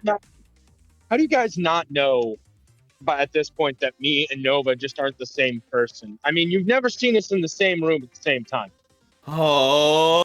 All right. I've got two picks, and one is biased and one is not. Obviously, the bias is I absolutely love the art done by Saber. Thank you very much. But for the other card, I'm going to be weird. I'm going to pick Smurger. Ooh, Smurger. Oh, I thought that was pretty good. Yeah, the Smurger Chill Food. The derpy little hamburger. Because if nothing else, it's a floodgate, and I really like that. It's got some really simple but really effective control. Yeah. Wait, I just noticed something now that you pulled it up on screen. It's a food type. What the heck is a food type? What does food do? What does food do?